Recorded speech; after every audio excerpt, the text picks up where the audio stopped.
Good evening, everyone. Welcome to the Permanent Building Committee meeting for March. We've got two topics that I think we're going to talk about tonight. The first one, or the first item on the agenda, I don't think will be discussed, which was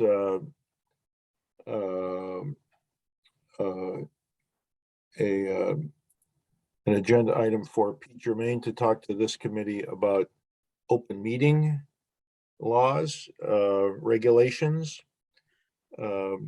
He has decided not to go ahead with that. I wasn't sure if Craig Schultz would be able to address any of that, but the gist of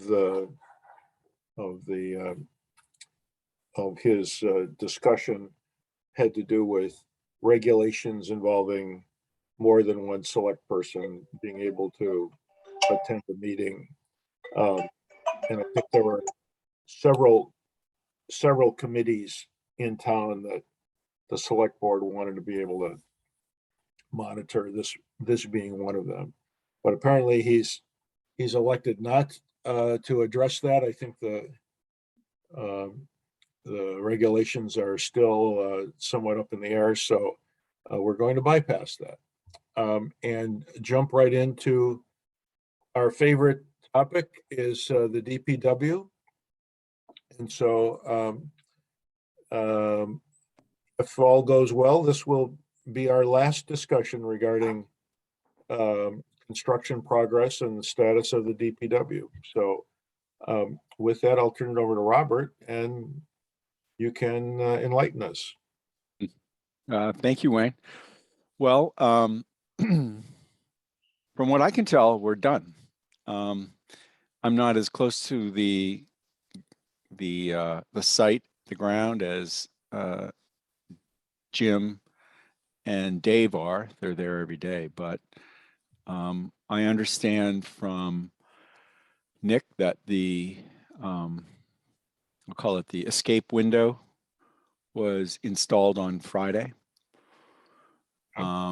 Dave had a few repair items that he brought to the attention of Nick, and Nick said he would get to it. I guess there's a topping course of asphalt to be put on the parking lot, right? But that is not in the contract of JJ Cardozi. So they have essentially completed their scope of work, and that was reflected in the pay requisition that was signed off last week, and you will be voting on shortly.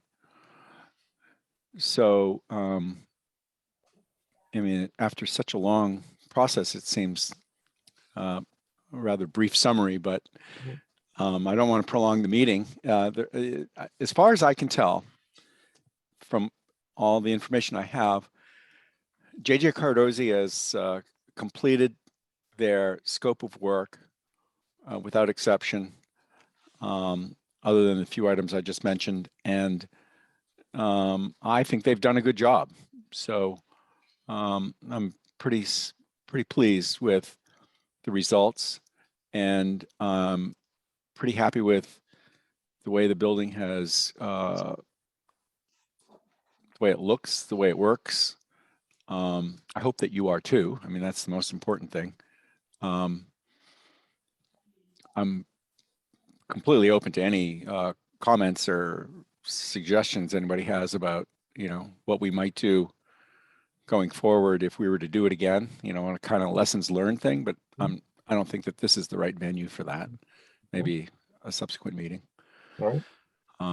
I'd like to come back in a year to make sure that it continues to function as planned, and to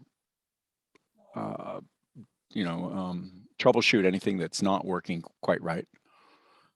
Those things do happen.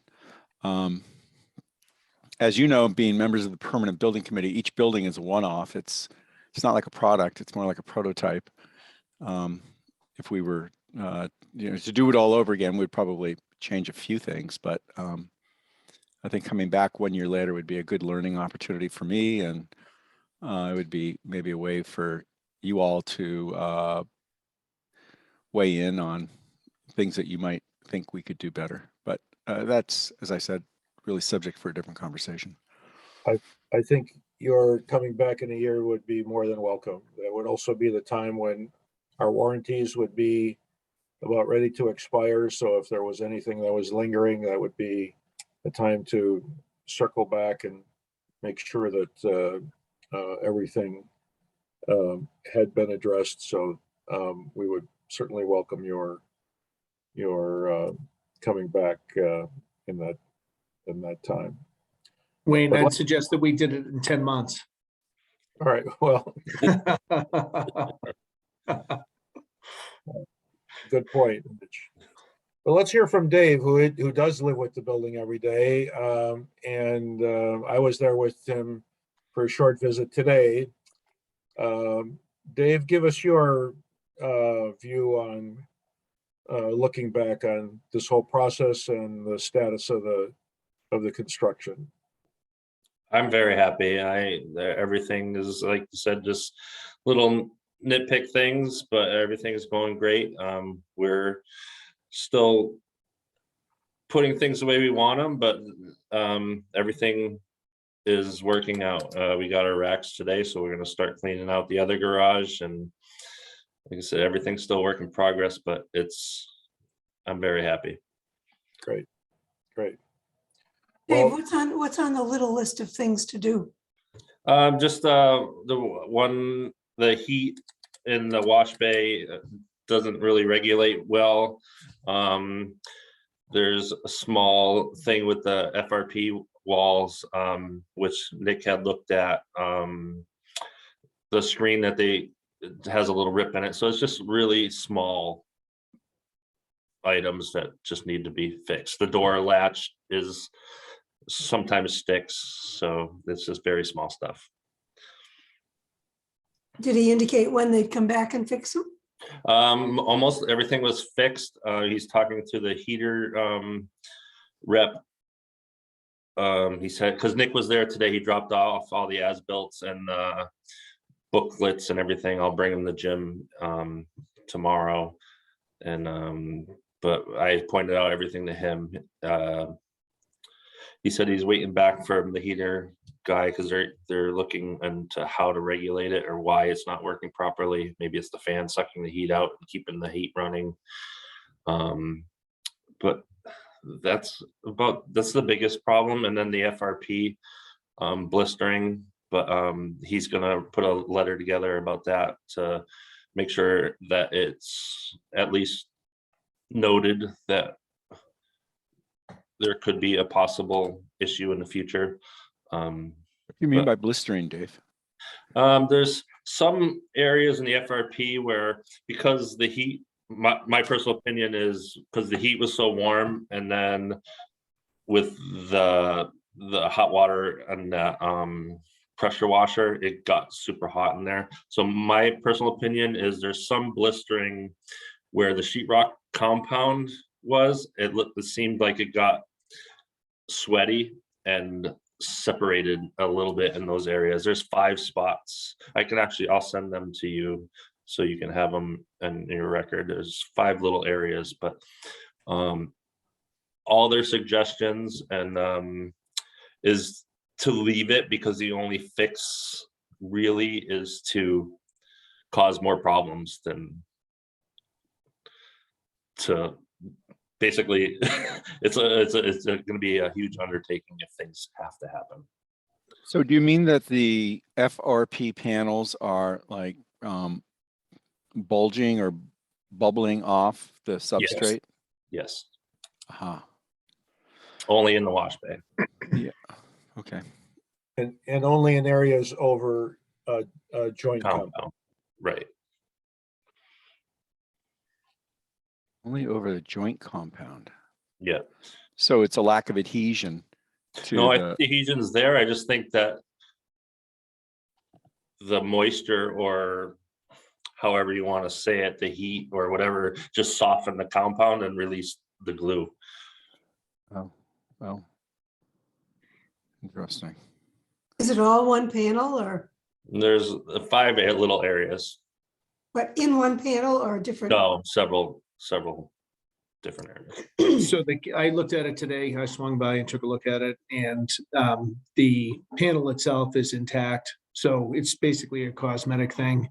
As long as I think Cardosi gives us a letter and says that if the entire panel fails, it should be fine. It's just a little bubble, and it's we've had it before where we didn't put enough glue on when we stuck the panel onto the wall, and it popped off. I think what Dave is saying could be true also, is that it could have adhered to the joint compound, but the joint compound isn't as strong as the paper backing on the drywall, and it popped off. So it's just a cosmetic thing, and I think it should be fine. So, Robert, what do we need to do to officially record this? Do we need something from you to Cardosi to acknowledge the issue and their response, so that we have a record from the designer of record? Yeah, and I would be happy to do that. I think you're right. Yeah, and get it down on paper that there's a product failure or a installation failure of some kind, an issue, we'll call it. Yeah. And if it develops, if more begin to do this, then that might become worrisome. Or if those 5 areas that Dave mentioned become even further detached from the substrate, we may need to go to some plan B. I don't know what that is, but I think it'd be good to be on notice that, in March of 2022, the problems were noticed. And so if we cycle back in 10 months from now, as Rich said, then, that would be when we could say, well, it stabilized and it's just cosmetic, or it's a more serious problem. We'll. So here's my suggestion, Robert. Yep. We have a warranty that was triggered for 12 months, starting at the certificate of occupancy. Is that correct? That is correct. Yes. All right. But this condition was discovered after that. Is that accurate, Dave? Yes. Yes. So my request, Robert, would be that we get 12 months from the time of the discovery of this situation, because if it is potentially weather related, from cold weather outside and hot conditions inside, which you're not likely to see in the summer. I'm not sure how much vehicle washing there's going to be.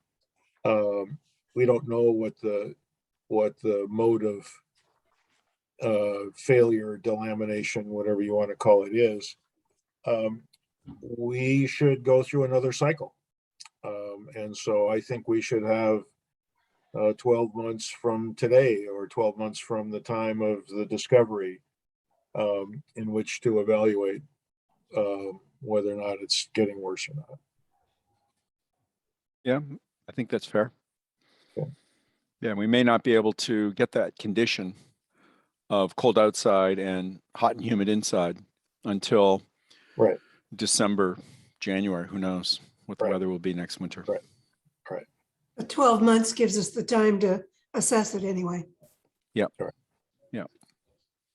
What does the committee feel about that? Wayne, John? do I understand that this is fastened purely with glue? There's no other fastening method? Yeah. Toggle bolts or anything like that? Yes. Glue. This is a mastic that's applied like you would with a trowel, right? Yeah. A serrated Yep. trowel. It's Exactly. like Formica, John. It's just like it's almost like Formica. It's just So it's very, very thin. well, the FRP is actually fiber reinforced plastic. So it's probably about almost 1/8 of an inch thick. And they put it on with glue. Okay, I understand. And frankly, that's why it's cosmetic, because it's only delaminating and small area in a 4x8 sheet, it's not, the whole sheet is not coming off. I think that's our risk, as Rich said. So I think we need to watch it and make sure that if it's stable, I think we all think it's not an issue. If it progresses, then we'll have something to talk about. Rich, is this on drywall or is it on green board or? It's on cement go ahead. board for the first 4 feet above the ground. Mhm. And then it is sheetrock above that. I think Okay, it's so fine. the joint compound is on top of that. Right. Right. Yes.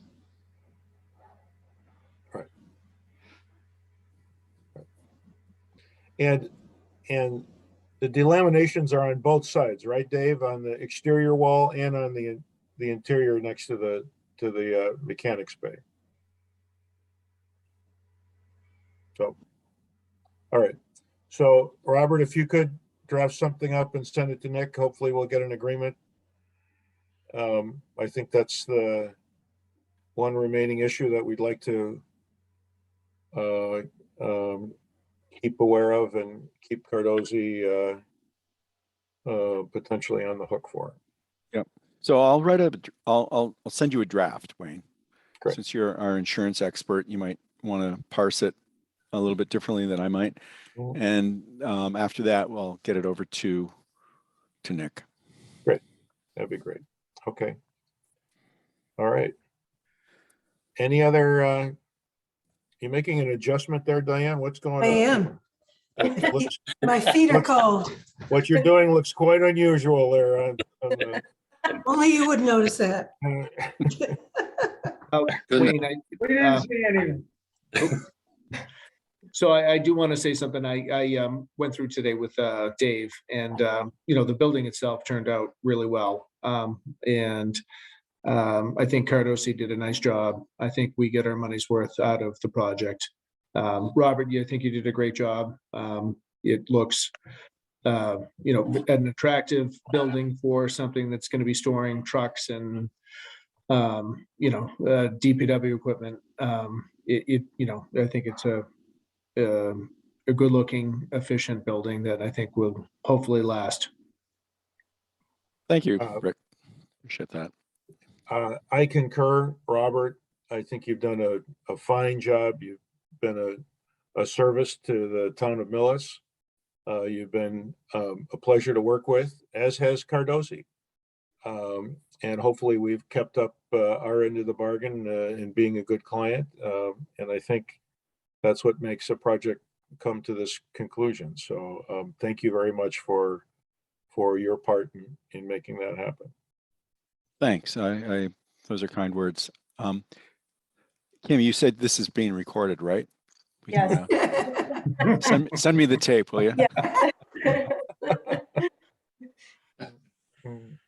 How many stars do you want? I mean,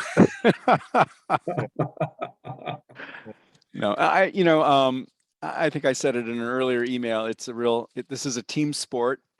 Making buildings really requires a lot of different aptitudes and contributions from everybody. And I think in this case, everyone stepped up to the plate.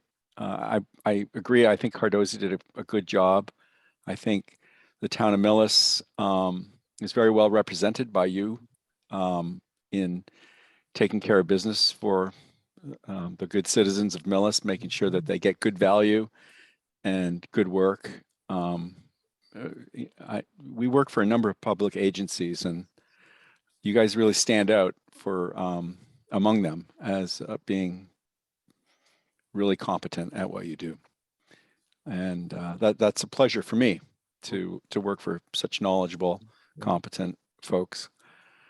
And so I think, the good results that you're talking about are really the residue of all of that team work by a lot of different people.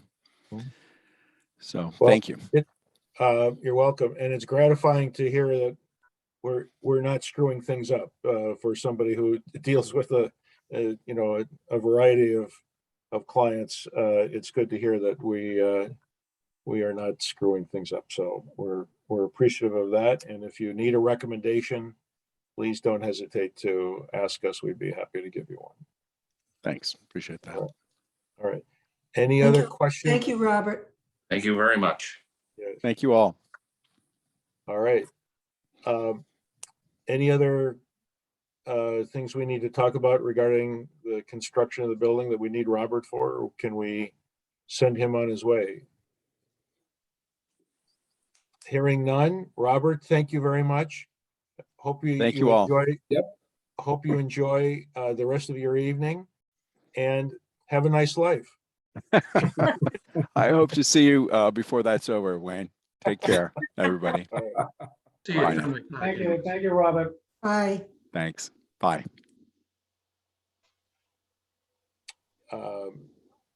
With all the projects that we've done, this has really been, it's been it's been the smallest, but it's certainly been one of the easiest, and I think it's worked out really well. So we're in an enviable position here.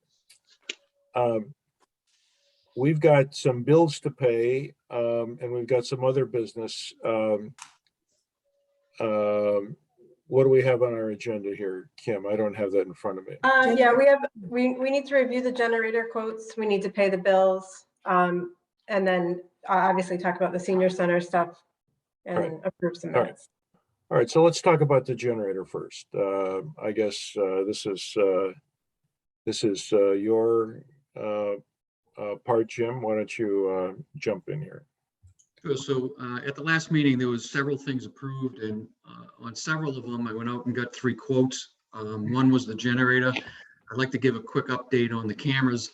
The original approval from the committee was for safety signal for $28,000, and then I did go out and get 2 more quotes, people that have worked with us for quite a while, and it came back significantly less, like almost $10,000. I just got it this afternoon. Haven't really read it thoroughly through, but so it looks like a savings of $10,000+ on the camera system. Once I get it, I'll forward it to you for everybody to take a look at. It gives a panoramic, they're new style cameras. They don't have to use as many as we had asked for 12, and I think they cut it down to 6, and they're 3D or whatever, or dimensional. And I'll send it to Jim Donovan, make sure it's, acceptable to our system. So that's one good thing. We did cut back on the racks. I think you approved like almost $13,000. We did cut a couple of things out of it that we felt not necessary at this time, or that we won't need them. So that the racks did come in like Dave said today, but I think that bid came in below $10,000. So again, we cut off almost $3,500 off that. The biggest thing at the last meeting, we asked to look at 3 different quotes, and I did get 3 different quotes. I think you have them. The original quote for the installation was from the town's contractor that actually does the installation, Gemini, and I believe that was 80, which shocked me to no end. It was 21,000 for the installation, and the switch was 7,500, and then the generator itself was almost $50,000. So I did go out and get another quote from a company that would come in and do everything, that would install it, just like Gemini gave us a quote, and they were pretty much in the same ballpark. I think there's was like 81,000. 83 and change. 83, yeah, correct. 83 and change, and that was for full installation. So then I was talking to Mike Giampetro and the electrical inspector, and we thought, why don't we go out and price this out to do all of the work ourselves? And we believe that we came up with a much better solution for this project. You do have the quote, and I believe the first one, the larger size generator that was quoted on both the other ones is $41,200. So that right away is a savings of almost $8,000. Dave and I did speak to the town electrician who's done all the work on the property, and he gave us a quote of $15,000 to install the system. And in, Dave, correct me if I'm not mistaken, in that $41,000, that is what includes the transfer switch also, correct? Yes, correct. Yep. And the only outstanding thing that we would have to do that I couldn't get quotes yet because I didn't want to really get the gas company involved in this, but I did speak to them today. They did look at it. They believe that the meter that's in place is sufficient and the size of the pipe is sufficient for this generator that is being quoted. We'll have to hire a plumber, which would use Frasca to do the final connection, but they would have to come out and dig the trench, or because they won't let us do it. We could dig the trench and bring the pipe over, but it's going to be on the other side of the wash bay where the trucks exit, close to the wetlands, but I think it will be close enough off of it that there should be any question. But so that's those are the 3 bids we did get for this. I still think it's a necessity more than not. If we're going to have a facility, even oh no, actually, let me go back. We installed the truck lift. I hope you saw that today when you were down there, and that was $19,000. It was approved by the committee, and I think we're going to pay that bill shortly. But that was installed, so we do have and it is a truck lift too. It picks up 1-ton vehicles, and we're starting to set up the mechanics bay. You know, middle of winter, right at we had snowstorms and everything else. It wasn't easy for him just to run over there and start setting the shop up. So we do hope to have everything out of that garage area, except for the large truck lift that will stay there. So Jim, can I go back to the generators again? Yep. You had 3 quotes in here, correct? Yep. I did. And the option you presented of a do-it-yourself sort of, that's not quoted yet, or is Yes, it? it is. The generator itself is $41,200, $15,000 for the electrician, and none of the quotes would have to be the gas. If there's any type of gas work, we don't know that, and I didn't want to get them involved until if we're going to move forward with this aspect of it, because they have to send in, an engineer out, look at it. We have to fill forms out, and I don't want to fill a form out if we're not going to move forward with it. And the other quotes were all significantly higher. Correct. Correct. Okay, I saw one for 150 and the other for 80 some odd. And Yeah, okay. a couple of them, I in almost all these, I asked for 2 quotes because we do eventually have to replace the generator up at well 4 at South End Pond. So while we had everybody out here, I got quotes for both of them. So I think, so that would maybe a Okay. confusing aspect of. Okay, so you're going to come in at under 60. Correct. Right around there, probably with the plumber and the gas company, if they need to do anything, yes. Jim, Yes, so only question is, do you guys have a gas generator down in that area now? they're diesel. We have we have one up at the well treatment plant. Is that gas or? The one in the treatment plant is diesel, but the 2 out front are gas. The 2 sewer ones. So you have something run on natural gas now? Yes. Okay, because the reason I ask is that you need a certain gas pressure, which in Yep. some towns is a problem. And if you have them already, then you're in good shape. So, and we do some work in towns that they don't have enough gas pressure to run the gas generators. So, But a natural gas line would have to run from the front corner of the building where the buses are parked all the way back to the No, so vehicle. it would run from where the meter is on the back of the wash bay, All right. and it'd just be across that pad right there. So that line already exists. Yes.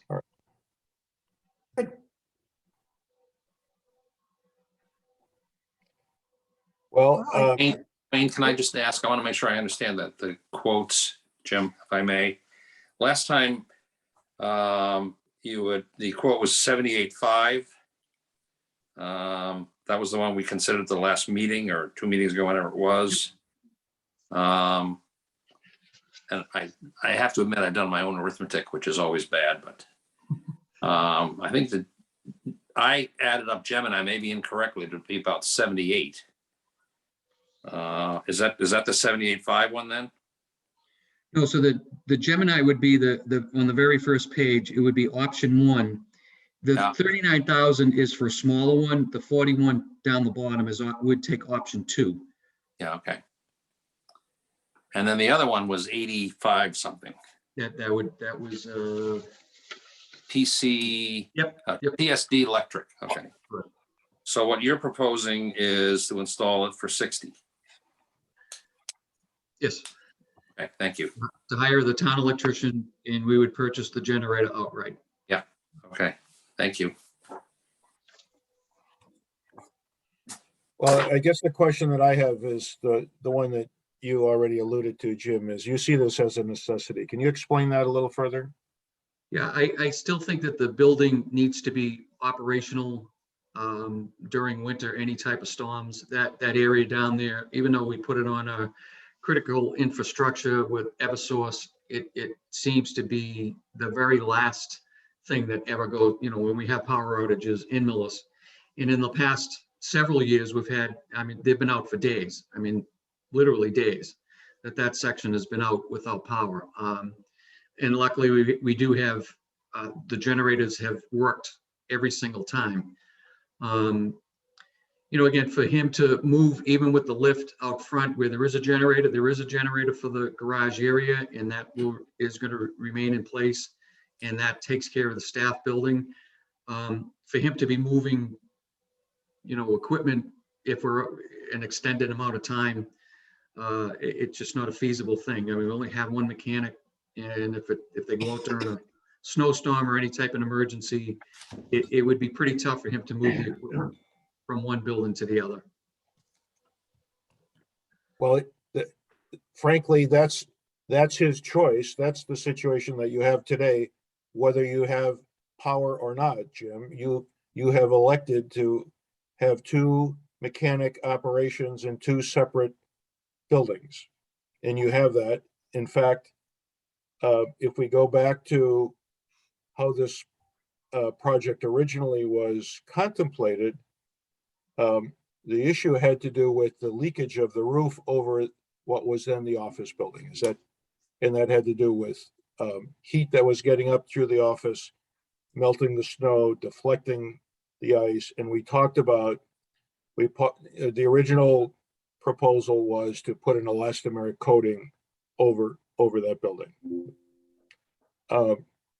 We moved substantially from that to the point of constructing the buildings that we do have, but the thought was that we would return that original building, that 40-year-old building, to essentially cold storage. And you've made the comment subsequent to that some heat would need to remain in that building because you have trucks in there, and certainly in the winter it can't be ambient temperature when it's below 0, and so there's a need to maintain some temperature there. But now keeping the major mechanic operation in that building, and correct me if I'm wrong, requires even more utility usage to maintain that operation in that very large building. Is that correct or No, not? that's totally incorrect. I believe that what happened, the reason why we were going to take the large lift and put it out back, and then when I presented to the committee, and the committee, rightfully so, approved the cost of removing that large thing out and getting it recertified, it was astronomical in price, and it was and I thought the committee at the last meeting felt that was seemed to be a waste of money, and that's why we invested in the $19,000 portable truck lift. It's not a portable; it's a stationary lift that will pick up everything larger than the big dump trucks. So I don't. It was never the idea of having 2 operations in 2 different places. It was just the idea of why get rid of it if we have it, we own it, it's paid for. and we're not gonna move it out back, why get rid of it? It doesn't, it makes no sense whatsoever. So, and I think that when we looked at putting the roof on it and everything else, I think that, let's go way back when the project started, it was still, that wasn't satisfying the needs of what was needed in that building. That wasn't putting bathrooms in, that wasn't putting in facilities that the staff could have. So, I absolutely agree with that. And we solved that problem. My issue is with the heat that is necessary to maintain that mechanic operation in the original building. And I don't share your recollection about why we decided not to move the existing lift into the new bay. That was not an economic decision. That was one that your mechanic was, after that bay was built, decided that he didn't like the arrangement and wanted to stay where he was at. And that's my recollection. That's not true, Wayne. And I'd like to go back and remember these meetings are recorded. I presented to you the cost of moving that, and I have it here. I can, it was more than what to buy a brand new one. And they wouldn't certify because we had to send the steel out to get painted, sandblasted down, and it wouldn't have been ready for almost October of this year. That's what I presented. I mean, I agree with that, but it was always the intention in this project, for whatever the cost, to move that equipment into that new bay. And you've decided subsequent, after that bay was built, to not do that. that's not, Wayne, you know what? Let's just end it right there. We're going to agree to disagree, and everybody here knows what was transpired at the last meeting. You have your opinion. You're the chair of this committee. I'm just presenting this as fact. And again, like I told you, in years when people can't understand why a brand new facility of this, where the money is there, not putting a generator in it, it has nothing to do with, we're talking about a generator. We're not talking about where the mechanics, you just want to pick at something so you can get me going. So why don't we just end it there, Wayne? Thank you. So my point, and I'm done. well, you can be done, but the point that I'm trying to make is that the risk here that we're trying to address with having a generator, an uninterrupted power supply, if you will, is really the ability to wash trucks.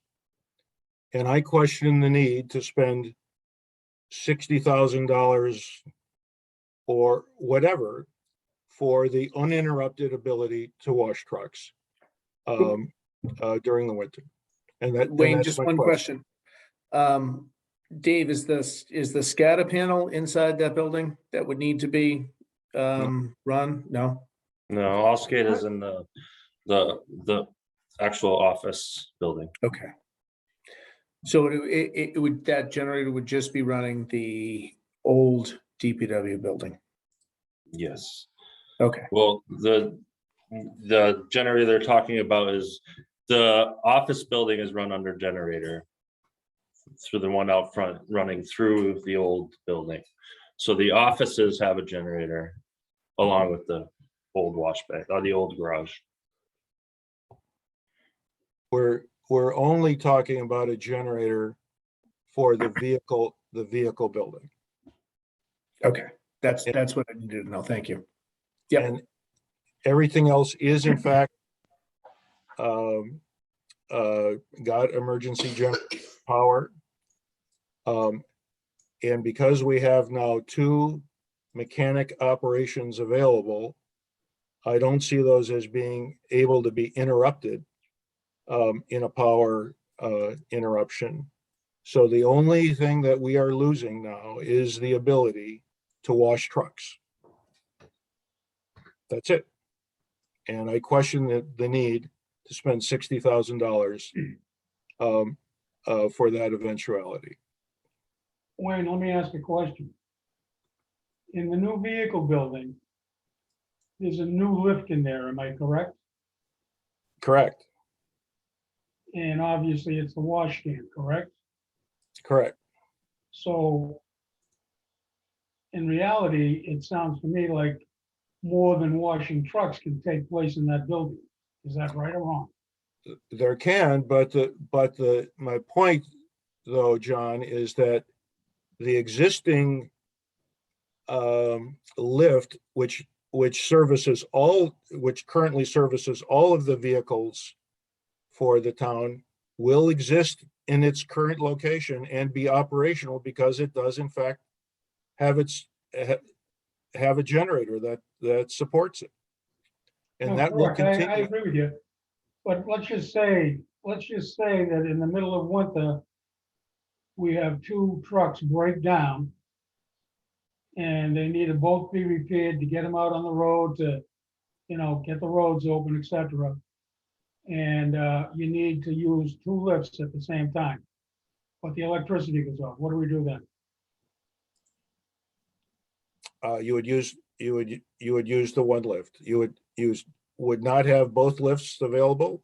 Okay. You're absolutely right about that. You'd be confined to one lift. All right. Just wanted to be clear in my mind. Didn't we go through this last meeting? I thought so. Me too. We did.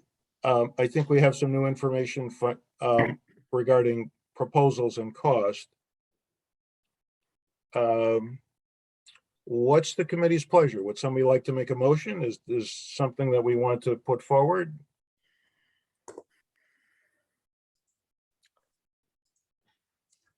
In a perfect world, it'd be great to have an extra generator, but 60,000 is a lot of money. And so,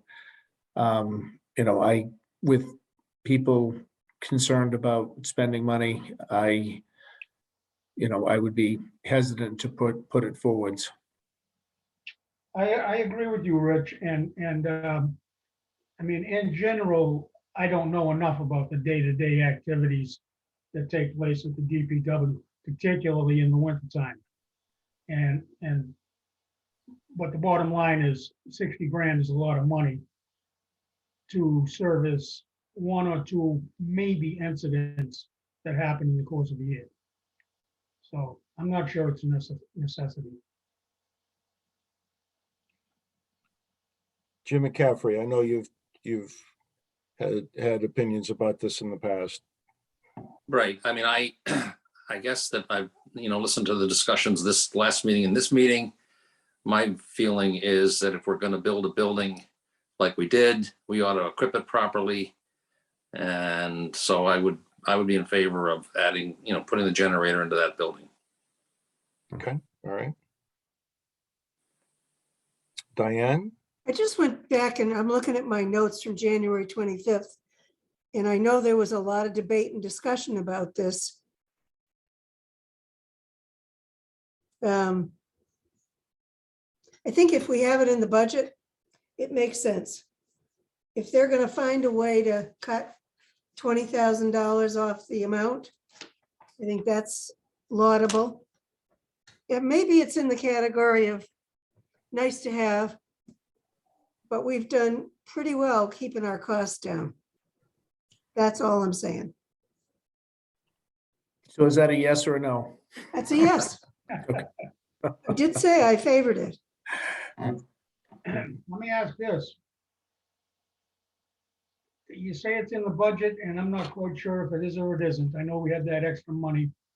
We're talking roughly $60,000. If we don't buy a generator with it, what are we going to do with it? What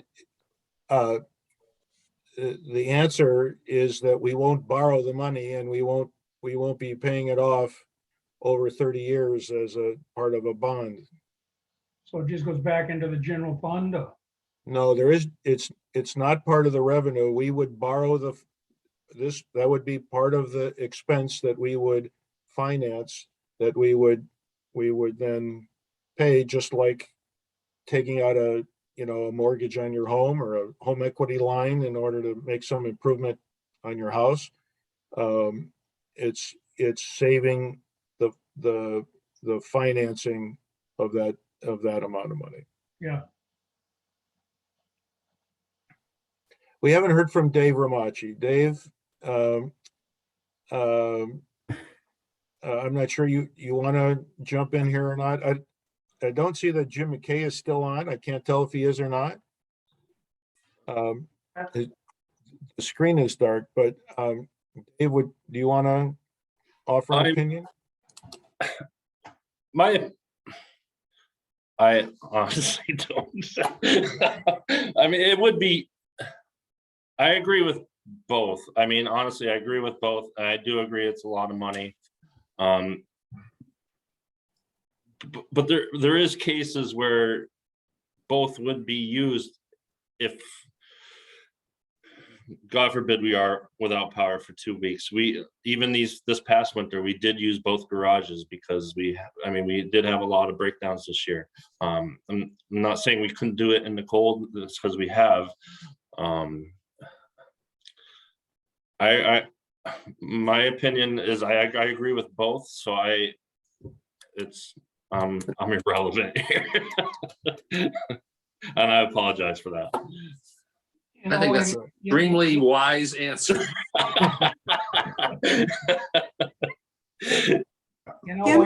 Kim forwarded. Go ahead, John. Sorry. I just want to say, I have to admit, I am somewhat ambivalent about the whole thing. You know, on the one hand, it's a lot of money and it's may or may not be a necessity or a semi-necessity. But then on the other hand, I look at it and I say, well, you know, just because we've done it this way for 50 years and it worked for 50 years doesn't mean we shouldn't maybe make some advanced thinking and do it a little differently and a little better maybe.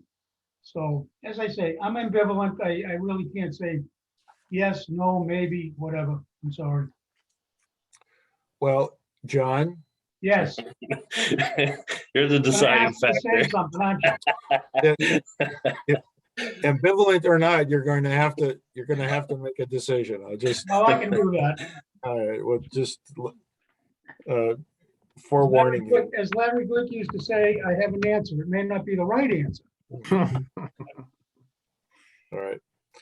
Well, Mr. Chair, if I could make a point of order here. Please do. If someone were to make a motion to approve I guess this is a change order of $60,000 for the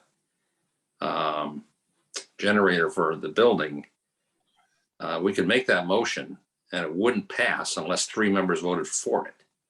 That's correct. So I'm giving John the opportunity to abstain, in which case. That I won't do. All right. Thank you. Do we actually even have all of the details that involves this $60,000? Do we? I did not see a proposal for $15,000. I'm not sure if that's, you know, I saw the proposal from Milford, the supplier in Milford, for the actual purchase of the generator, but I didn't see anything else. You know, so I don't know what the overall cost is, but I can tell you that my position is the same regardless of the cost. Diane, I understand your point that, you know, we've been prudent about how we spend money, and in fact, that's what we're charged to do. You know, we have one other large bill that is remaining that will come in several months, and that's for the repaving. Yep. Or I'm putting the top coat on for the whole yard there.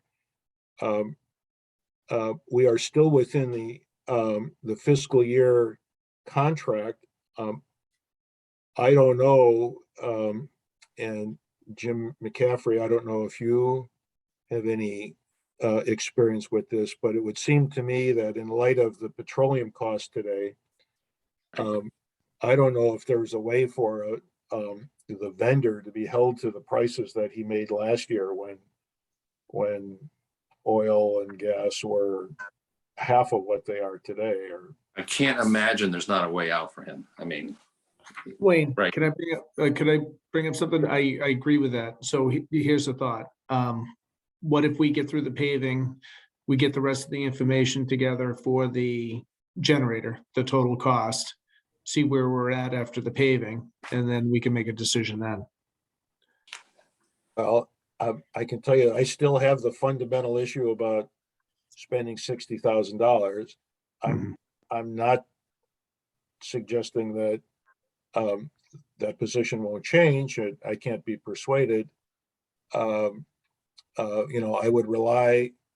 I think I would rely most heavily on Dave Ramachi because he's the guy who lives there, and he's the guy who needs to have the facility to work the way it's intended. So he'd be the person I would most rely on for direction in this regard. Whether or not he wants to think about it some more, and I will, Wayne. I'm believe me, I'm with the town, and I love saving money, or else we wouldn't have done a lot of the work that we've done. And I'm try to be very careful with the money. I'm not saying that it wouldn't be beneficial. It would definitely be beneficial to us to have it.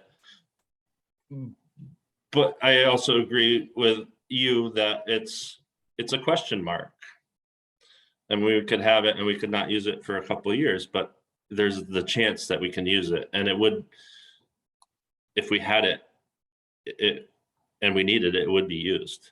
But again, I hate spending money, so I even if it's not mine. all right. Well, what's the committee's pleasure? We have a whole lot of experience in reaching consensus. It is rare that we come down to this. In fact, this may be the first time in my entire history of 25 years on this committee of having an issue as divided as this one is. Shall we defer it and reconsider it at a future time, as Rich suggests? I think that's a good idea. I think we should table it for now, and I'm not sure exactly when to revisit it. I don't know if we want to wait until after the paving takes place or not.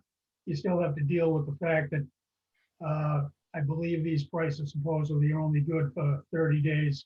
Although I'm not sure about this new price, so to speak, if that was guaranteed for a period of time. But we all know what's going on with inflation and the whole 9 yards. So what the price of this is going to be next October, let's say, I'm pretty sure it's going to cost more then than it costs now. But I do believe we should table it for now. Rich? Yeah, I think number one, we need a total price to know what all of it's gonna cost. And, I do agree. I am nervous about the paving also. So I would say that would be something that, once that's taken care of, to see where we stand on that. Not to say that I wouldn't reconsider looking at it, but, let's see where we are after that bill gets paid. All right. Jim McCaffrey. I'm Point of order, Jim. I agree with John and Rich. I think there's reason to defer, and I would like to have a precise price too when we decide. Okay. And Diane? Yeah, I mean, I think we need certainly a quote. And I remember, because I looked at my notes from the January 25th meeting, that we thought we'd get on this because it takes a year to provision. Well, I'm not sure that's the case now. Didn't seem that way.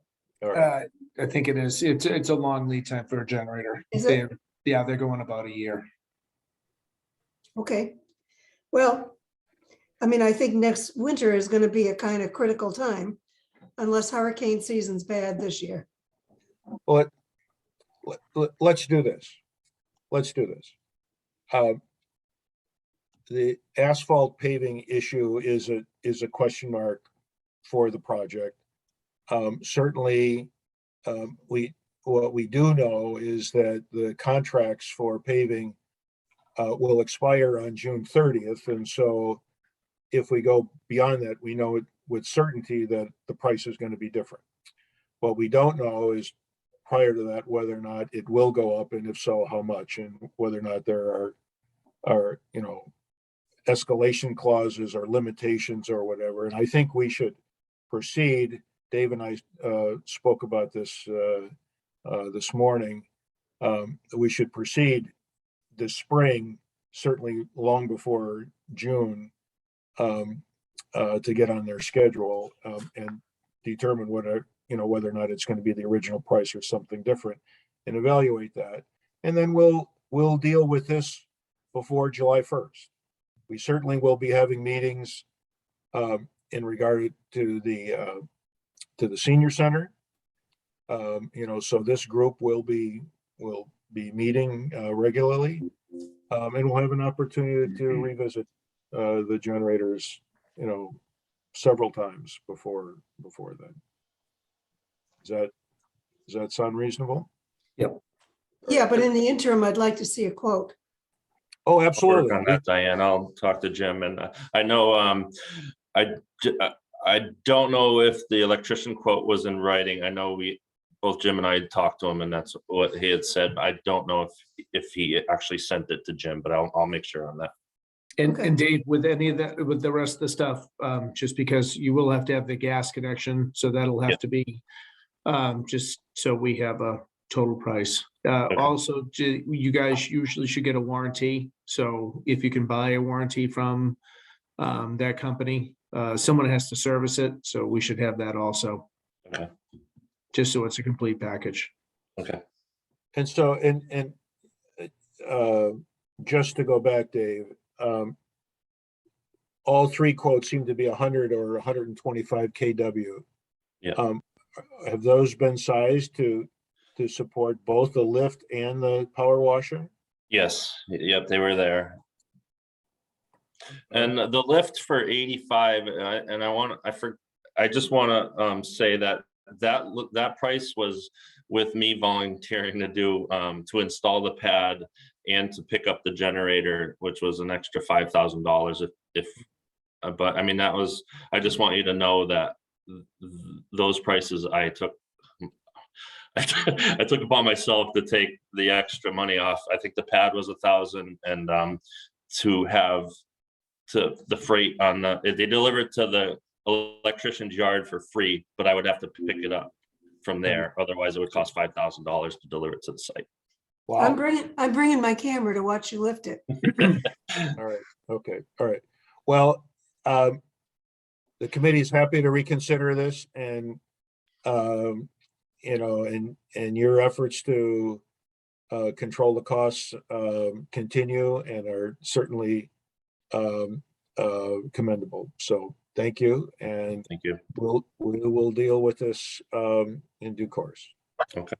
And if you would advise Jim McKay, that would be appreciated. I will. All right. Okay. All right. Kim, do we have anything else that we need to consider operationally, or are we paying bills? I think we're on to paying bills unless anybody else can think of something that I'm forgetting. No?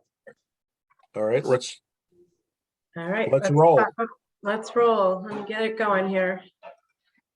Gonna start with the big one with the last JJC rec for $233,551.02. Don't everybody speak at once. You see Robert approved it? I make a motion that we approve the final payment for JJ Cardosi for $233,551.02. Second, It's been moved and seconded. Any further discussion? Yes. Oh. Do we know for a fact this is the last invoice? It is. It is. Okay. If you look at the math, Diane, it's the contract amount less the deductions for change orders, which is the contract sum, which is number 3. So you have number 3,284,000, Yeah. less payments to date, 3,050,000. The balance is 233. So this is the full payment to Okay. the revised contract amount. All right, by roll, Diane Germain, how do you vote? Aye. Rich Nichols, Aye. John Larkin, Aye. Jim McCaffrey, Aye. Wayne Clocko votes aye. Motion carries unanimously. Let me just, I have to turn it around. I hate that one being the other way, but all right, we're good to go now. So, and now we have the final closeout for Taylor and Burns for $8,000. I make a motion that we paid the final payment to Taylor and Burns Architects for $8,000. Second, Right, it's moved and seconded. Any discussion? All right, I would like to make a comment. I'd like to point out to the committee, if you look at the line above the or between the two $8,000, between the basic services and the subtotal, there's a category extra services. yeah, When we originally negotiated with them, they wanted $470,000, and I think it was Pat that made the comment at that time. We thought that that was a pretty high amount for fees. We decided to break out the 70,000 into quote extra services. And although Simpson Gumpert's tried to submit bills for additional amounts, you can see that they did not bill that entire $70,000. And I give credit to Robert Taylor for holding firm on that as well. I mean, we told him what our position was, and he carried that on to Simpson Gumpert's, and we saved some money. And I think that's part of the value of close supervision of the process. So this is not a full payment of what they could have charged. I just want the committee to be aware of that. So given that, let's vote. Diane Germain, how do you vote? aye, John Larkin, Aye. Rich Nichols, Aye. Jim McCaffrey, Aye. Wayne Clocko votes aye. Motion carries unanimously. Okay, so we have 3 invoices for MassCore, and they total $7,899.16. And these invoices, I'll scroll down quickly, but looks like they're for furniture. Yeah. Tables, Did we not- cabinets, shelving. Did we not approve these already, Kim? We have approved some MassCore invoices, but not these. All right. Planning station on that one.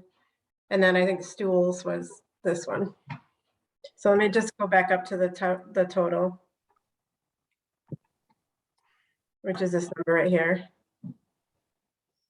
I make a motion that we approve the, excuse me, MassCore invoice for $7,899.16 for furniture. Aye. Oh, second. And moved and seconded. Any further discussion? I actually saw him, Wayne, and the gang. He had actually, nice job. That looks good. I Yeah. did those today. They actually did a good job of matching the cabinets that you obtained for us, Rich. So yeah, it's they did a really nice job, and it's hard maple, and it should last forever. All right, Diane Germain, how do you vote? Aye, John Larkin, how do you vote? Aye. Rich Nichols, Aye. Jim McCaffrey, Aye. Wayne Clocko votes aye. Motion carries unanimously. Okay. The next, we have a Home Depot invoice, and is Dave still on? Yes, I am. Okay, I couldn't really tell what this was, so maybe you can help me. Oh, this looks, It looks like the stuff he purchased to build the around the power washer. yeah, that's what it looks like to me. The folding doors. Yep.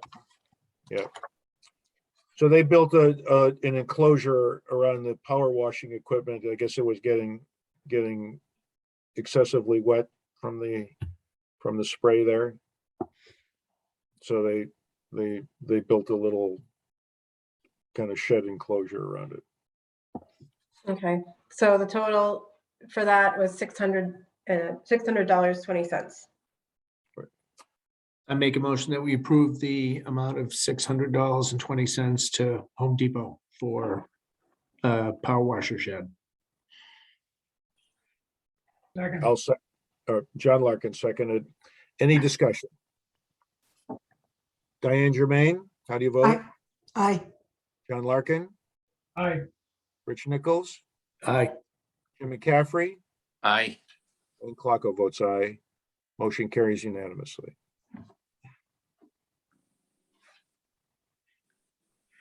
Okay, Clean Cut Solutions.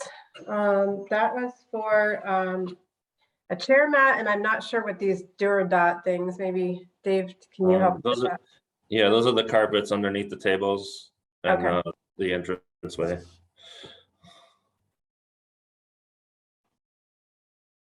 All right, So the total is $1,956.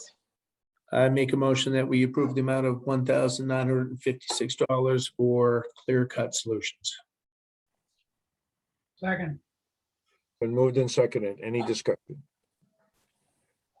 Jim McCaffrey, how do you vote? Aye. Diane Germain, how do you vote? Aye. Rich Nichols, how do you vote? Aye. John Larkin, aye, Wayne Clarko votes aye. Motion carries unanimously. Okay, this is for tool and equipment for the lift. $19,580.20. Didn't we approve this before? We approved the purchase of it, but this is the actual invoice. He gave us a quote and we approved the quote. Yep. Is it for the same amount? Yes, Yeah. exactly. Why are we approving this twice then? I don't know. I don't know if you have to approve a quote and an invoice separately or, I don't believe so. I think this is approved. This is approved. Did we approve this before? I see a note, but I also have things like the 28,000 from Safety Signal and racks and signage.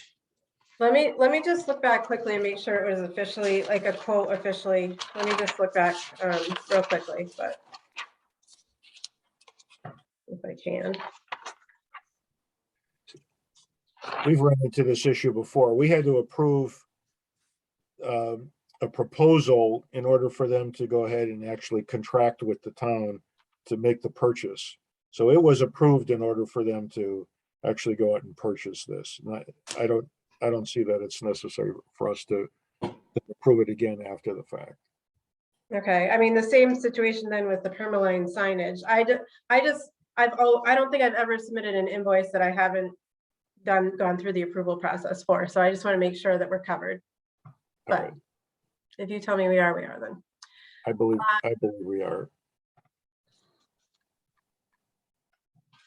Okay, so that was the lift. Let me scroll down where we have the Permaline. That's the same situation. We approved this amount exactly for signage right. as a quote. And this Yep. is the official invoice, Yep, which I need to submit. So that we've already done.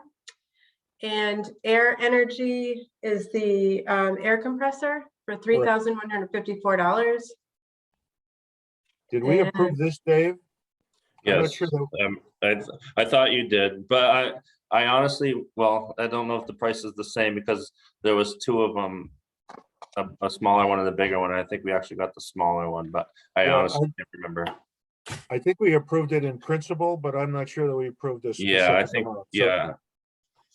So let's, We did approve it the same way we did the others. You're right, we did for $19,580.20, right? Which is, oh no, No. I'm sorry, that's the lift, I'm sorry. three, I don't see any of these on my list with who made the motion, who seconded, and whether it passed or not. I don't have this one. I don't have this one, but I have the Safety Signal, which we talked about earlier. I have the Permaline. I have the U-line for the pallet racks, and I have the lift, the truck lift for the 19,000. And that's it for the quote approvals. So I think we do need to approve this air energy one. I agree. So this one is $3,154. I make a motion that we approve the invoice from Air Energy for the amount of $3,154 for an air compressor. Second, Been moved and seconded. Diane Germain, how do you vote? Aye.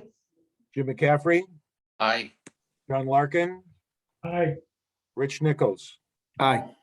Wayne Clocko votes aye. Motion carries unanimously.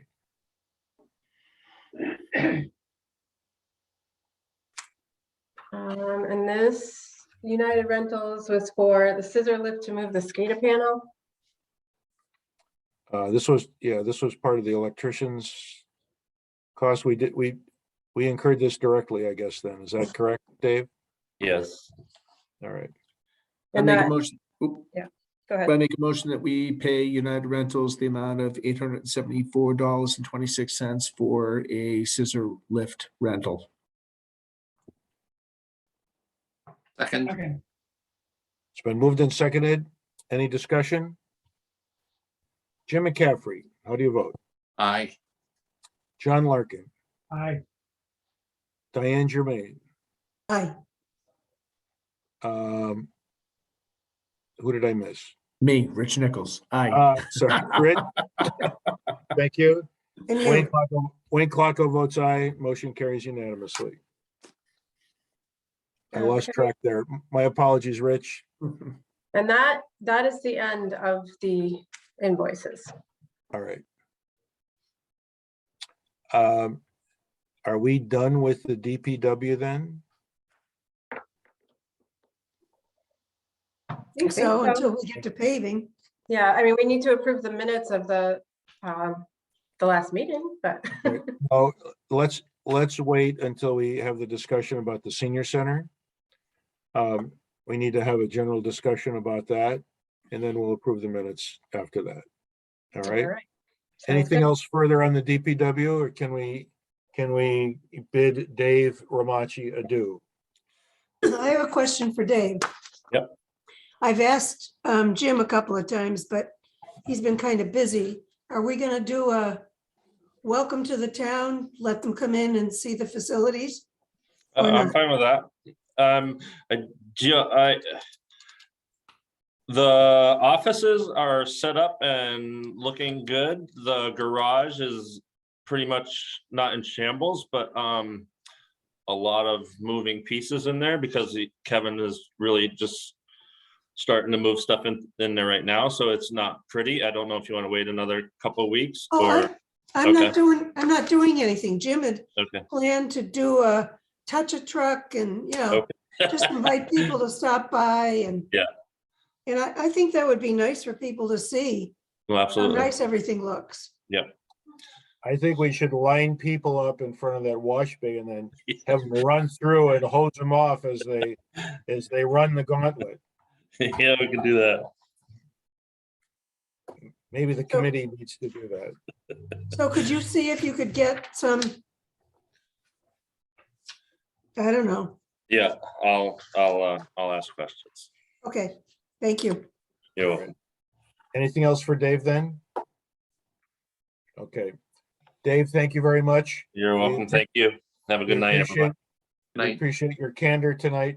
Have a good All right. evening. All right. Good night. Dave. Night, Dave. Take care.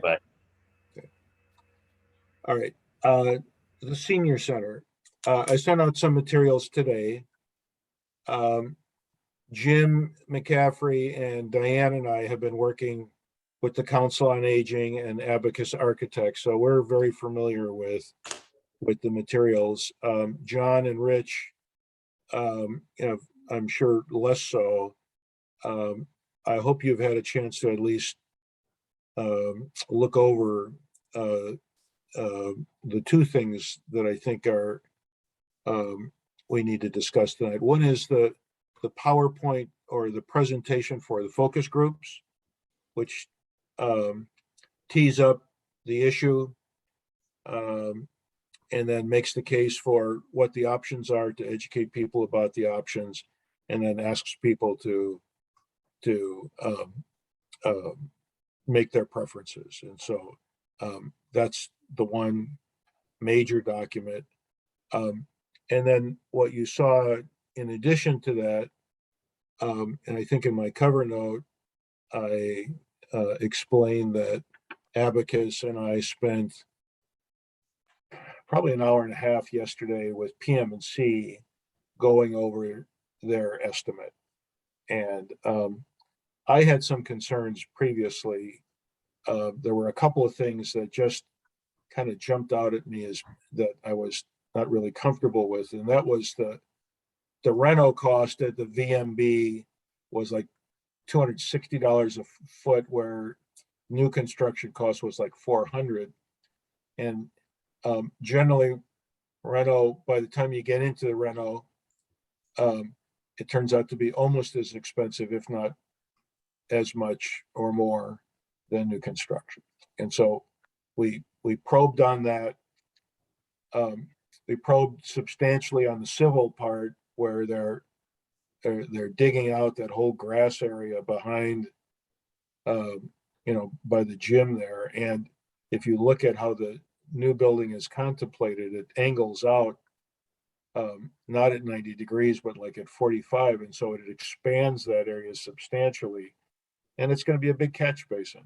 And so, and it's going to be deep. So collecting, it will collect groundwater or rain runoff, and we'll need to get it somewhere. And there's no close place in the back of the building. You almost have to go under the gym to get to some place where you could put a Coltex system in. And so I think that's going to be an expensive proposition. And so we talked quite a bit about civil cost in relation to that. And then the other major area was just escalation, the whole uncertainty of trying to predict the future in this economy. There were a couple of scope items. They were minor. I think having gone through it, I was very pleased that Abacus had spent a considerable amount of time going through the PM&C estimate before we got on the call. It was not just, kind of ad-libbing. They were prepared to go through things that they specifically questioned. And so the estimates have changed. And I wanted to bring that to everybody's attention. The cost now between the VMB, ad reno option is what, $400,000 to $500,000 less than the Cassidy option without the gym. And so I feel much better having gone through that exercise. I think we're in a more conservative space. David Pollock had sent a follow-up note, which I think we need to talk about, which is all those soft costs and FF&E, as to how conservative we want to be with that. And I think,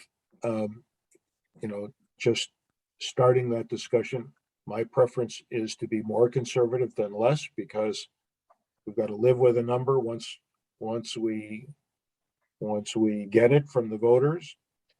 So I'd rather give ourselves some room so that we're not constrained, and we don't undertake Jim's favorite pastime of value engineering.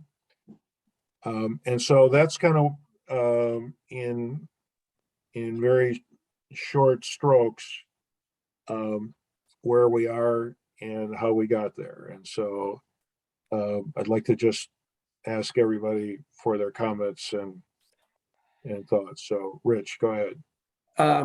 Wayne, so one thing that I had in there is that they had the relocation of the senior center and also any of the town offices. Would that be incurred into the budget of the build?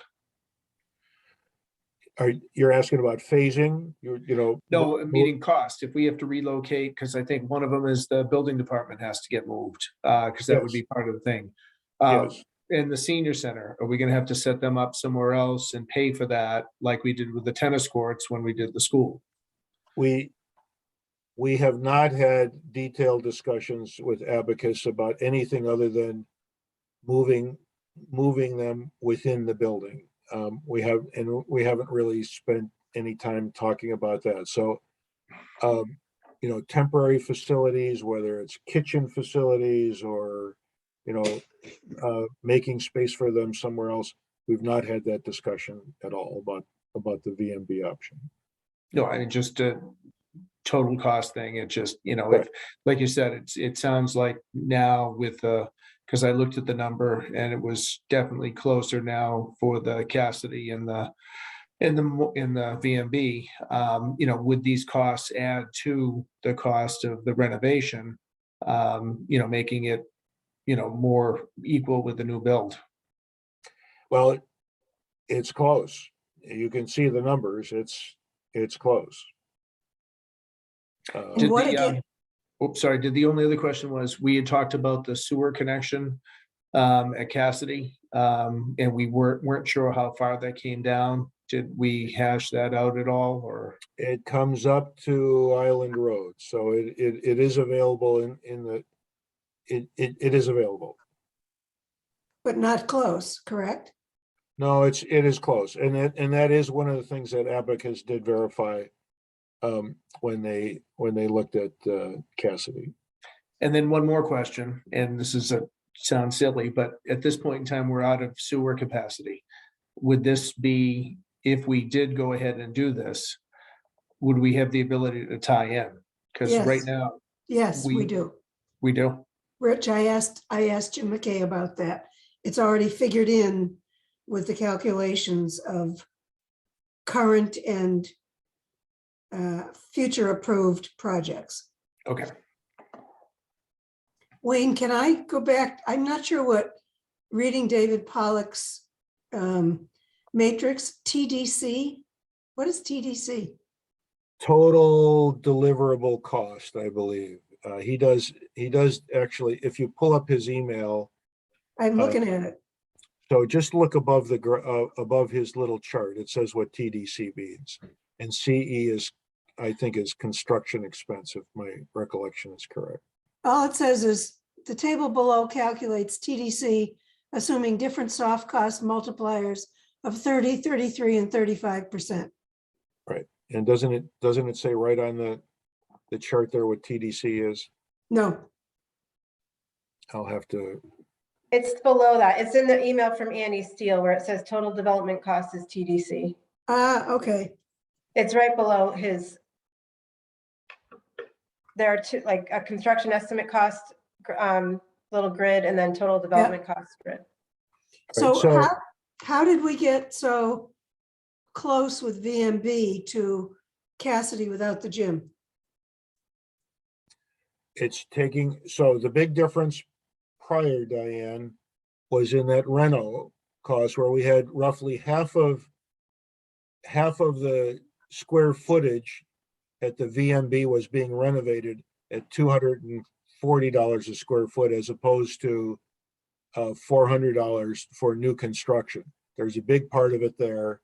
And then the other part is escalation that actually applies to both, but bridging the gap between those is the civil engineering part for the roads, water, and the rental cost difference.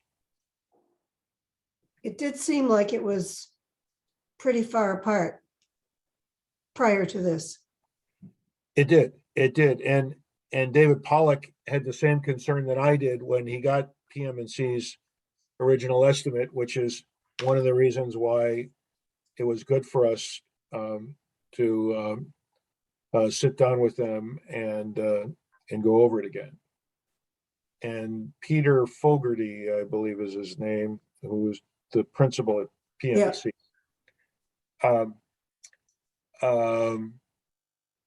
he gave us his advice on what he's seeing in terms of escalation. He said this year he said normally we project about 3.5%. He said this year it's going to be like 5 to 6, but then the year after should be back down to like 3.5.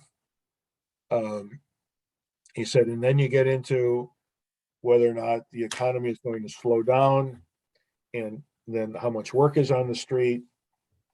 Rich, it's kind of like Swag. who's hungry, and what's the construction environment going to be, and it becomes very, very fuzzy. Now, And the other thing I Wayne with that is the I'm the not done drainage. yet. Oops, sorry. Let me just finish and then you can Go ahead. Go start. ahead. I had heard, and I think I told you this, Wayne, from Jim McKay, that the Cassidy space was wet. Not just down by the water or river, but that the top part of the field space was very wet and that we would have an issue building there. How do we compensate for that? That's to me, that's anecdotal information. I have no idea if it has any value or not. I can't assign a dollar to it or a risk to it any more than I can assign, a risk to, this issue. Or actually, I can probably feel better about, designing a Cultex system at the VMB than dealing with a comment about, the upper part of Cassidy being wet. There are homes that are built there. There are homes immediately adjacent to and behind it. Other than that, I have no information to corroborate or disprove his comment. Well, we could potentially, if we, decided we were getting it one way or the other, we could always have them do some test borings down there to check. I think that's a good idea. I just don't want to run into a problem there that is going to cost us $1 zillion to remediate. I think borings would definitely be in order up there. We don't have the money for that. I guess we'd have to decide whether or not we could, we'd have to do it to the extent that it had value. We can't just go up there with a backhoe and dig a couple of trenches and see if we get water in it. I think we'd have to hire somebody and do a real survey. If you feel that that's something that we should do in order to validate that option, then we need to find a way to make that happen. And I could talk to Mike Kaczynski about funds that might be available for that. And if you'd like me to do that, I will talk to Abacus and see about getting an engineering company to come out and do that.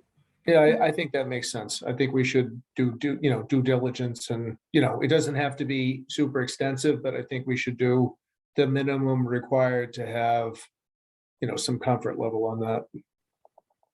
I will check and report back. Because I agree with Rich, I think, and John, I think indicated the same. We don't want to be presenting this as an option to the community only to find that it's wet or would cost us, hundreds and hundreds of thousands of dollars to remediate that. So I think we need to see what we do. Yeah. Okay. That's why I asked the question, because I don't know if the information I heard is correct or not, but there must be some basis there. Yeah, the other question, Wayne, is out of curiosity, regarding Cassidy Farm. I mean, is there any thought to actually building something there without a gym? Sure. I thought the gym was like one of the biggest parts of this whole thing. Well, we're proposing it two ways, John, Yeah. with the gym and without a gym. Right. This may not be the time to talk about it, but I'm getting a fair amount of pushback from one of the board members who thinks that, doesn't understand what a community center is and how the seniors will have first dibs at space if there's a community center with a senior center in there. And I explained that what we heard from a rec board member about where she works, which is Weston, is that they built a building and during the day, the seniors have priority at any use in that building. And in after hours, the public is allowed to use it. Or some portion. Yep.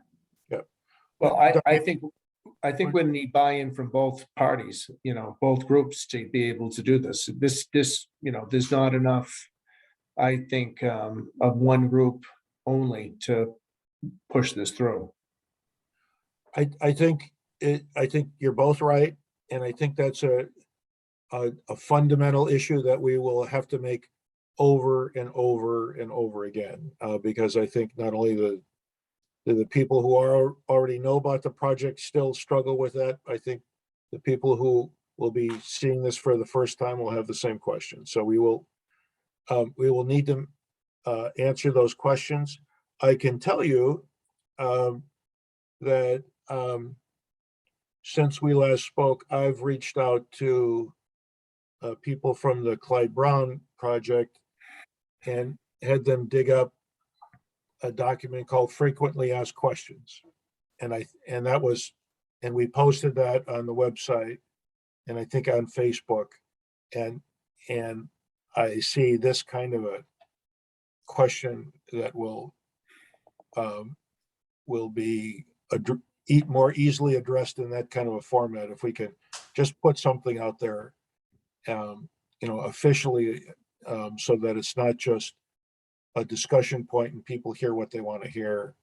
I think it's more helpful to raise the question, have a succinct answer, and I think there'll be a number of things that we'll have to do to be addressed in that way. Wayne, could I just make a comment here? I think that the first bit of communication material, which is a handout that is going to be distributed with the Council on Aging newsletter Yep.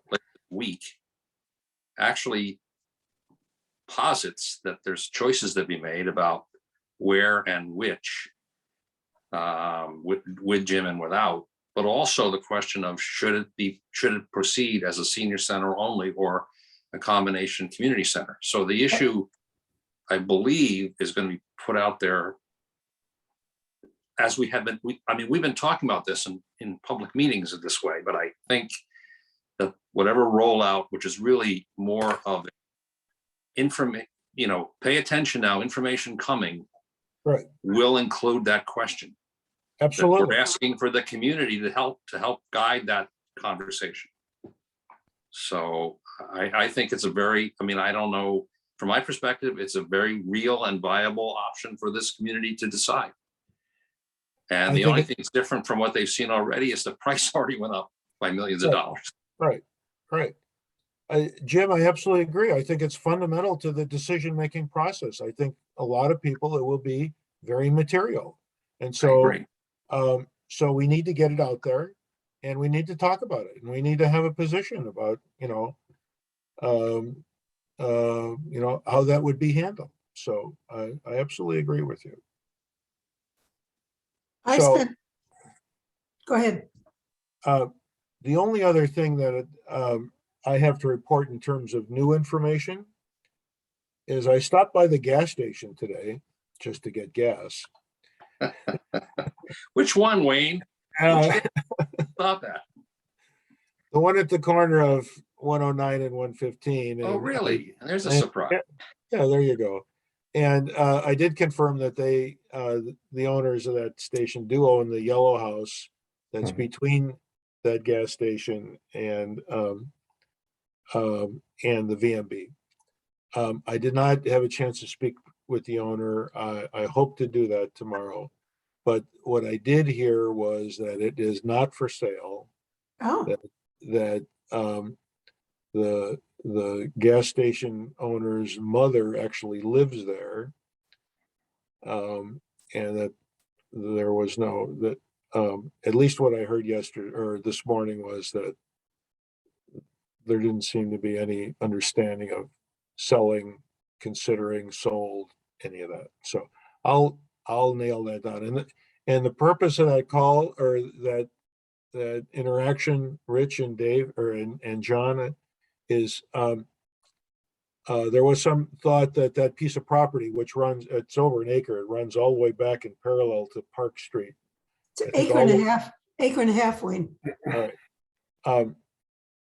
Adjacent to that road would, if it were available, would create a whole additional opportunity for development at the VMB site. And so it comes very late in the game here, but I did ask the Abacus folks, because this came up yesterday, what their thought would be, and their immediate reaction was that might be a real positive. So, it wasn't the opposite, like, no, don't do that, or, that would be a problem. It was, if that's an option, we should explore it. So, Wayne, so that there has been some grumblings about possibly doing something in that area. So, so that has come forward, not officially to the planning board, but there's been some talk of them doing something in that area. all right.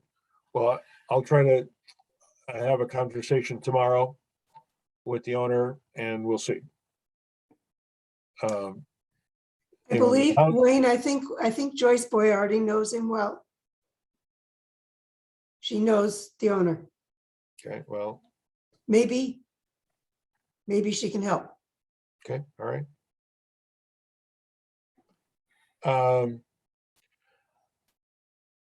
So, I guess the one thing that we need to decide, we've had a general discussion, bringing everybody up to date on where we're at in terms of the presentation materials. I'm really thrilled that the COA is getting something out, and I think that's great. And I think we're getting ready to develop, if this committee agrees that the materials that I forwarded to you look to be sufficient for the focus groups, that we then distribute that to the COA and the town administrator, and then we're going to set up, the plan is to do 4 focus groups between now and the end of the school year. So I think we do need a decision from the group today as to whether or not we should go forward with that.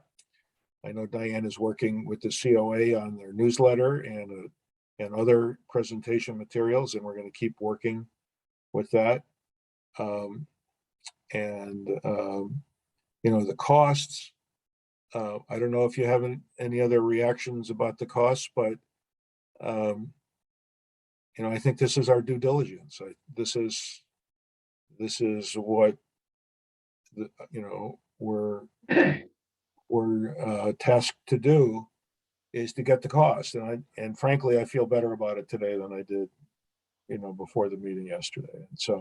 And I would ask Rich and John, who are obviously the construction guys, whether or not you have any comfort level one way or another. John, do you want to go first? Well, it's not so much on the cost. I know the cost is obviously a big thing, but I guess it does tie into the cost a bit. I just look at it, no matter what the number is. I look at the VMB for X number of dollars, and then I look at Cassidy for X number of dollars. In that report, I see some words to the effect that say roughly 30% of the population in town is over 60 years old. And of that group, a small percentage are serviced by the COA. So are we going to go to the town and say we're going to spend Cassidy Farm X number of dollars for this relatively small group of people to take advantage of it? Or are we gonna go and say, we're spending X number of dollars for the entire town to take advantage of it? And in the It's- meantime, enhance our town hall, et cetera, et cetera, et cetera. It just, and I understand that's not our decision to make, I guess. But that's the way I feel about it. And I think it's a no-brainer. And no, finish the thought, John. And no brainer in what regard? That it should be at the VMB. All right. Well, but, you know, Jim and Diane can certainly respond to that because they've been, you know, intimately involved in the discussions with the COA and I the understand, library. I understand how some of the senior citizens feel about it. I just don't agree with them. Well, you know, that's the beauty of democracy. You know, that's the whole point here. It's not our decision to make. We need to present, you know, the options and the community will decide what's right for Millis. And, Well, that's the second step in the process, Wayne, in my opinion. I agree with you. It's not our decision to make. I said that in my statement. But when you go to town meeting and 70% of the town is going to look at it and say, we're spending how much for how many people? Versus VMB, we're spending basically the same amount of money for how many people? And they're the ones that are going to be paying the bills, basically, the people who will take advantage of it at the VMB. well, again, I'm not quite sure I'm following you, but what the plan is that the select board will decide based on a recommendation from this committee after having gotten all the input from all the parties as to what option they want to present to voters for funding. And it will be only one, and it'll be, you want to approve it at this cost or not? There won't be a choice. I agree. I'm Okay. just giving you my opinion. Okay, all right. John, just so you understand, either location could be used as a senior center / community center. So it's not like Cassidy will be just for the seniors and VMB will be for the town and the seniors. They're both an option to be structured that way. But it was my understanding, Diane, and correct me if I don't have this right, that Chris Fogarty expressed an opinion that she was not interested in leaving where she was at to go to a Cassidy Farm location. And I think the only reason why she would do that is if there was in fact expanded gym facilities there. And maybe that's I'm still not sure she will do that, Wayne. She Okay, but wants to be near the town courts, the Right. basketball, the playing fields. That's where her community of interest is now. yeah. So to me, that seems to. Wayne, let me just reinforce what Diane said. I mean, I don't want to paint Chris as a negative person. She was just saying for the programming that she's offering to this community of all ages, location in the center of town at the VMB, whatever it might be, is going to meet the needs of her programs much better than relocating to a remote area. I don't want it to sound as though she was a squeaky wheel. She was very articulate about it, very thoughtful. And I think it sort of echoes sort of the sentiment that John Larkin was talking about. Okay, all right. If I may, I've had some conversations with Patty and Elizabeth Derwin, who's a board member. Yep. And I'll backtrack a little. There is a two-sided piece that will be bound in with the newsletter that'll come out next week, I think. And it was started by none other than Chris McCaffrey, who couldn't sleep one night and got up and started working on it. Another troublemaker. Oh, she truly is. And that husband of hers, you know. So we put our heads together and got some traction on it. And Patty got Elizabeth and Helen Daly together and they wrote a back page for it and they did a very nice job. It's been printed. Then they got busy on what they call a trifold. I'll take you back to when we did the police and fire station. Rick Barrett put together a little 8.5 by 11 that you fold. And they liked that, so they put it together. I haven't reviewed it yet. I will do that tomorrow probably. And I explained to Patty that, excuse me, that I would see her using that piece at town meeting and having a whole bunch of seniors there to talk to anybody that's willing to listen. She thought, well, just 1 or 2 people. I said, no, no, no, no. When Barrett and the police did it, they had 6 or 8 people standing around talking to people. And I said, that's how you're going to get word out.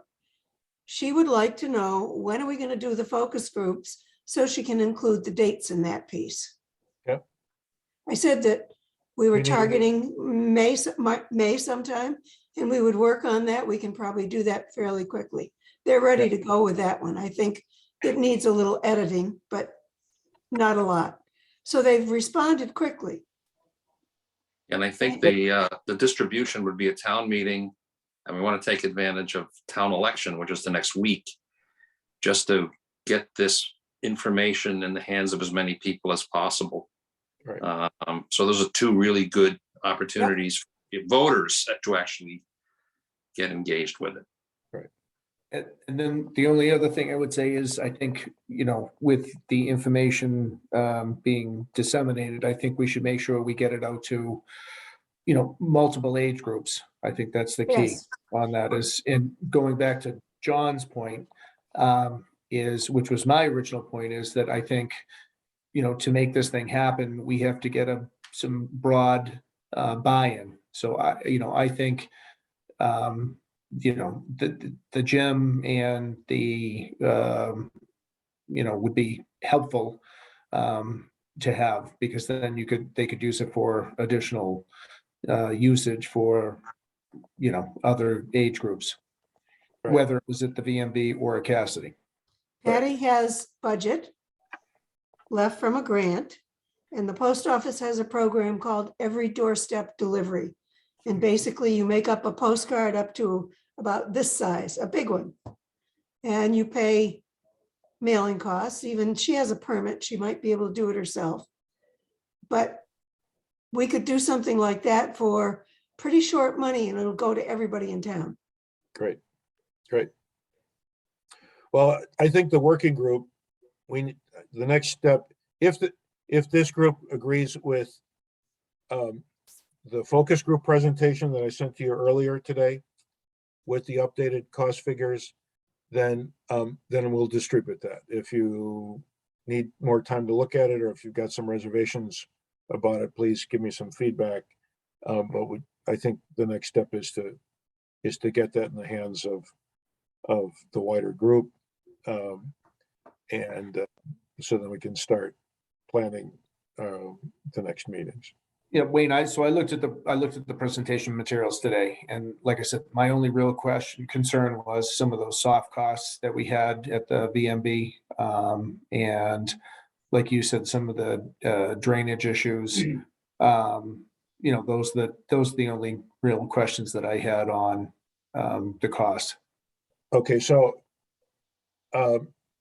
going back to the costs, I reached out to Tim Bonfatti, the president of Compass, to ask him what soft costs were running on projects that he's involved with.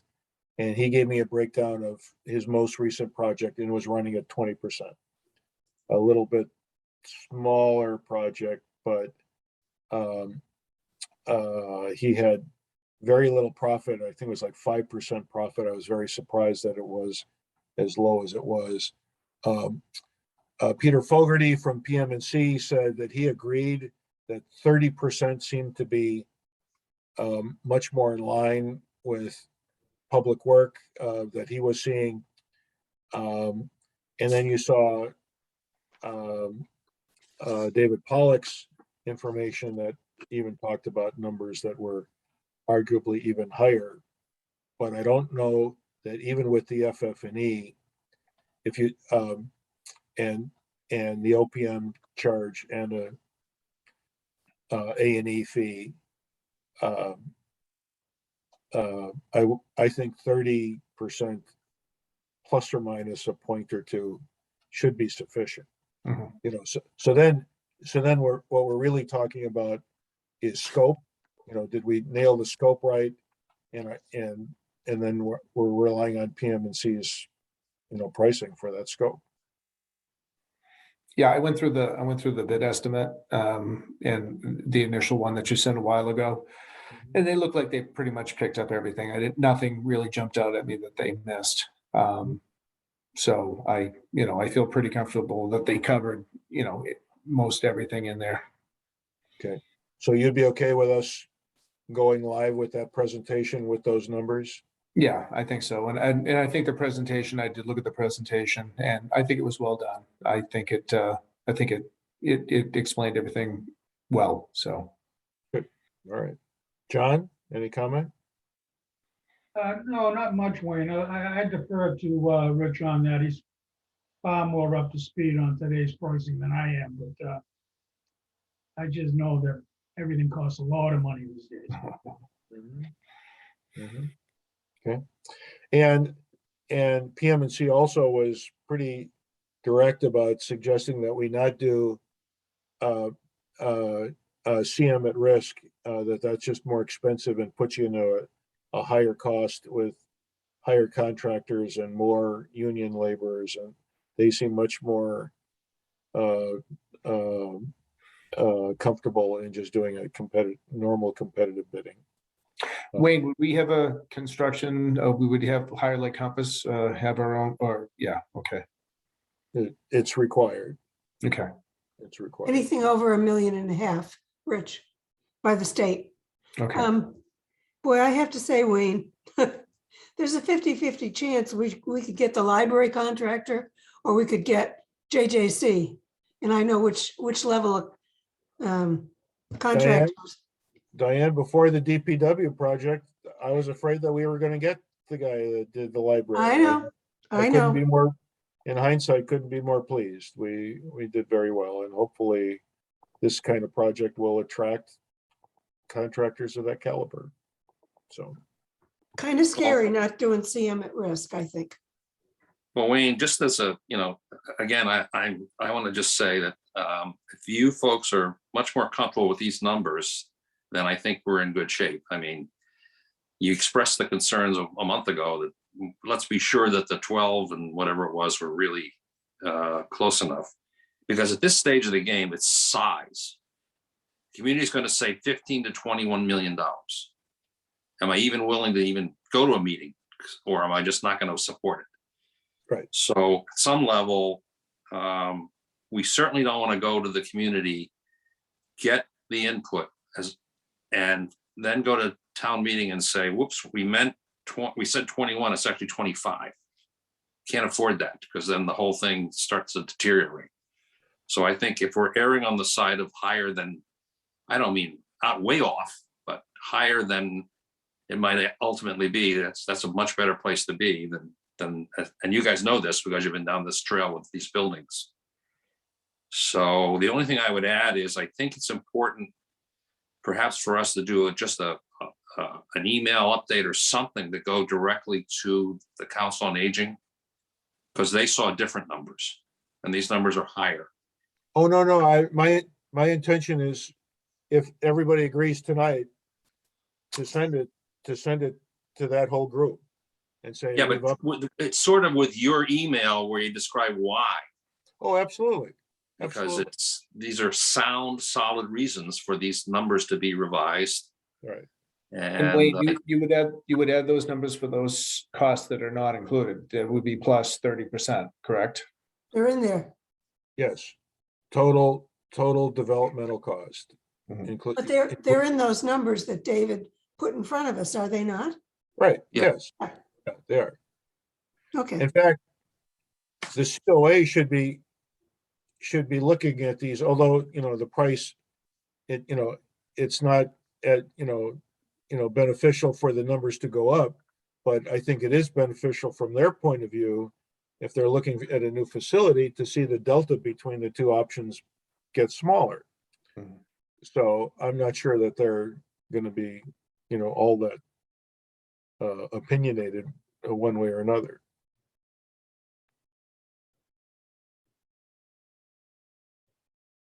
Well, it's a lot of work, I have to say, and I think that I haven't got a clue or a crystal ball that'll tell me which way it'll come out if it's positive. Well, again, we're doing the detailed work now to be able to put it in front of people, and that remains to be seen. So, yeah, hard to predict the future. You're absolutely right. Yeah, But I think we should all look at this and say, based upon the programming research done, not just programming for the kinds of programs that we would like to be able to offer to this age group, 60 and older, and not just at the Council on Aging. Right. I think there's a solid story to tell. So if the Right. community wants to really provide those kinds of programs to the population, then these are 2 ways or 2.5 ways or however to actually do that. Correct. The fundamental, just like with the school, is the programming. It's not that we want to build X number of square feet. It's the programming that goes on inside. That defines the size and shape of the project. Jim, do you have any feeling about what your community at the Glen how they'll respond to this? They'll think it's expensive, just like everybody else will. Yep, Yeah. But to John's point, is this a group of Millis citizens who are likely to use the facility, whatever we call it? I'd say less likely than others because they have facilities here. right. But And of course, that's they don't use the school at all. So That's a big voting block too, it could be up to 600 people, depending on. right? Okay. Let's draw this to a close. I think we know what we need to do. I've got I need to draft a letter, communication to the COA. I need to check with Mike Kaczynski I'll check with Abacus about lining up a geotech, getting a price, and then asking Mike Kaczynski whether or not we have any way to pay for that. And we'll see what is going on at Cassidy Farm from a groundwater standpoint. And Wayne, could I just offer one other thing that I'd like to send to folks? It's just a 1-page list of here are dates, here are things we might do on those dates. It's not quite a calendar, but it summarizes these things we've talked about today. Like we're going to do this by the April COA newsletter. We want to have this ready for the May town meeting. We want to be ready to do this by such and such. I think we can ask the town administrative office to perhaps post some of this stuff on the website so people will get aware of, more awareness. It's just, I'll just send it out and circulate it because I think it's Okay. just, we ought to have it's not, I wouldn't call it so grandly a plan, but it's more like a calendar of events. Yeah. Yeah. I went through it in fair detail today, Jim, with Patty, Okay. but we need to do more. okay, Yeah. Because good. she's a committee of one, although she's getting stuff done, which I will have to Good. say I'm delighted to see. Yes, it's And quite helpful. And I've already spoken to Karen Bure and Mike Kaczynski, and they're very amenable to posting things, sending things out if need be. So they'll be happy to arrange for that as well. I do not believe that anything's been done about Facebook or a web page, website, whatever, but one thing at a time. But we've started. Good. All right. Anything else about the senior center? Well, we have nothing else to talk about because the DPW is over. How about So, approving minutes so we can go home? Yes. Let's approve some minutes. And what do we have? So we have minutes from January 25th, which was the DPW, mostly meeting about DPW, and a little I mean- senior center update. I make a motion that we approve the minutes from January 25th as written. Second, Been moved and seconded. Any discussion? John Larkin, how do you vote? Aye. Jim McCaffrey, aye. Rich Nichols, Aye. Diane Germain, Aye. and Clarko votes aye. Motion carries unanimously. And then we have another set of minutes from March 10th, the meeting with the PBC and the COA board.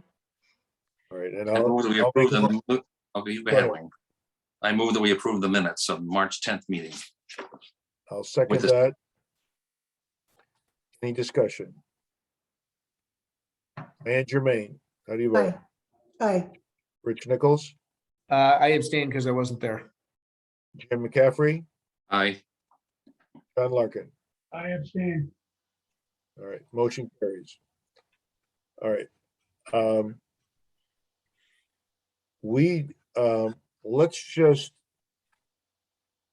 plan another meeting about this time next month. I'm sure there will be plenty of business that we will be talking about dealing with the senior center. I think Dave Ramachi will give us some more details on his two issues, asphalt paving and the generators. And we'll consider those, let's say, how does April 19th, how does that look? Rich? That's fine. I'm good. Yep. Kim? Yeah, that's fine. Do we want to do, what's the status of in-person versus Zoom? I think it was up until April. We could still do Zoom, or I don't think I've heard if they've extended it yet. But that may still be included, that date, if it's through the end of April. Would you prefer Zoom or in person? And I'll just double check. I prefer Zoom. Yeah, I think at this point, Zoom is pretty easy to do. But we'll see. I Okay, think so we'll plan on Zoom. Well, actually, yeah, we'll plan on Zoom and I'll just double check. okay, good. All right. So April 19th is our date? Yes. Okay. All Okay. right. Yep. Anything else the committee needs to discuss, to consider tonight? Motion to adjourn? Second. Good night, everyone. Good Night. night. Thank you. Thank you. Good night, all. Good night. Good night, gang. Night.